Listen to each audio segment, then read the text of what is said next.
Notorious leader of the Crips gang, Stanley Tookie Williams. Convicted quadruple murderer Stanley Tookie Williams. Stanley Tookie Williams. Stanley Tookie Williams.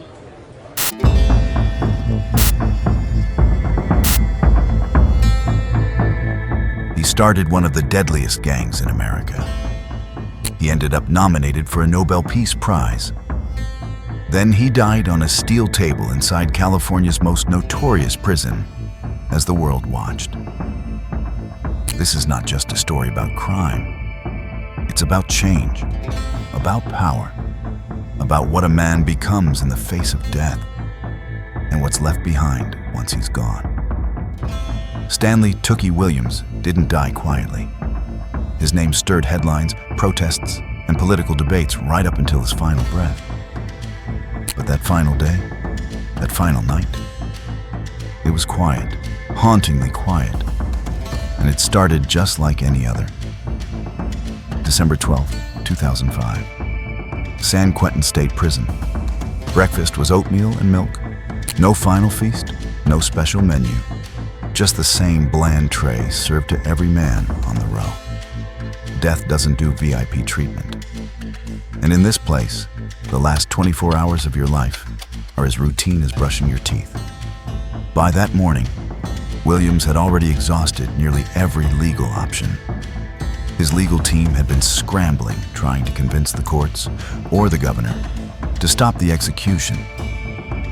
They argued that Williams had changed, that he'd spent the last 2 decades working to undo the damage he helped create.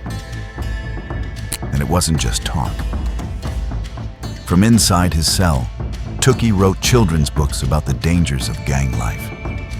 He spoke out against violence. He started a foundation.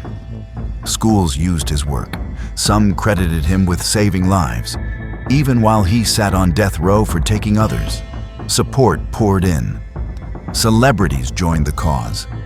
Jamie Foxx, who portrayed him in the film Redemption. Snoop Dogg, who had once admired Tookie's street legend but now rallied for his life. Even Jesse Jackson got involved. The pressure was building, but not everyone was convinced. Law enforcement called it a scam, said he never showed real remorse. They pointed out that he refused to testify against gang members or share insider details about the Crips. Prosecutors said that was proof he still lived by the code of the streets. Don't snitch, don't talk, don't break. That silence, they argued, cost him any shot at redemption. There was one more twist. Years before politics, Governor Arnold Schwarzenegger had trained at Venice Beach, the same gym where a young, muscular Stanley Williams had worked out. According to some accounts, they'd even met. Williams hoped the governor might remember him as more than a headline, might see something worth saving. But on December 12th, Schwarzenegger denied clemency. In his official statement, he questioned whether Williams had truly accepted guilt for the 4 murders that put him on death row. And without that acknowledgement, he said, there could be no mercy. With that, the door slammed shut. It was over. Inside San Quentin, the day rolled on. No chaos, no panic, just slow hours ticking down. Tookie received visitors, 6 of them. Friends, lawyers, supporters. Among them was Fred Jackson, a 67-year-old pastor from Richmond who had visited Tookie for years. He remembered the hug, the calmness in Stanley's voice, and a goodbye that felt strangely normal. They didn't talk about death. They didn't cry. They said, "I'll see you later," like it was just another visit. But it wasn't. Around 6 p.m., the process began. Tookie was moved to the death watch cell, just steps from the execution chamber. He was strip searched, issued clean clothes, and placed under constant surveillance. A sergeant and 2 officers stood nearby, watching everything. He declined a special last meal, just drank water and milk. His appetite, like his options, was gone.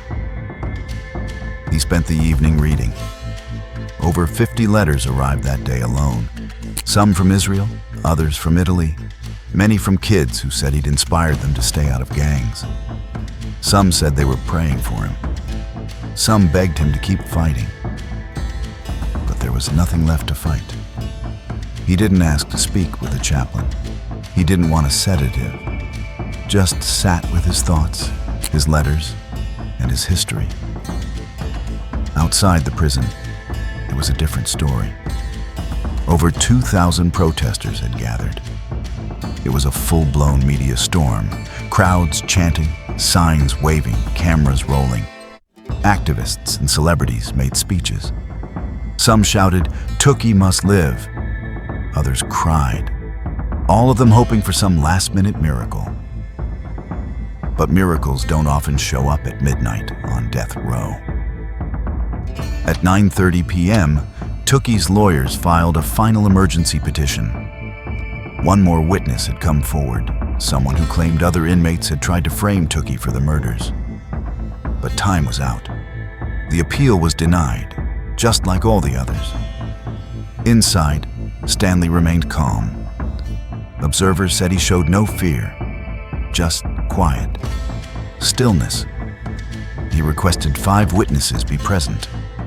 Among them was Barbara Becknell, a journalist and longtime supporter who had worked closely with him on his books. She stood in the front row of the witness gallery as the final steps were taken. A few minutes before midnight, the chamber was prepared. It wasn't like the movies. The room was sterile, pale. A padded gurney sat in the center, surrounded by IV tubes and medical staff. Once used for gas executions, it had been converted for lethal injection. And now, it waited for one man. Tookie walked in without resistance. He laid down on the gurney, arms extended. Straps secured him across the chest, legs, and wrists. A nurse moved in to insert the IV. And then, a delay. She couldn't find a vein. Tried his left arm, missed, tried again. Blood was drawn, but not the way they wanted. It took nearly 20 minutes to find a proper line. All the while, Stanley lay still, watching. At one point, he looked up and asked, "You doing that right?" It was the last thing he said. He looked toward the witness area, locked eyes with his supporters, mouthed something no one could quite hear. His lips moved, but the glass blocked the sound. At 12:21 a.m., the first chemical entered his body, sodium pentothal, a powerful sedative meant to knock him unconscious. Next came pancuronium bromide, which paralyzed his lungs. Then potassium chloride, which stopped his heart.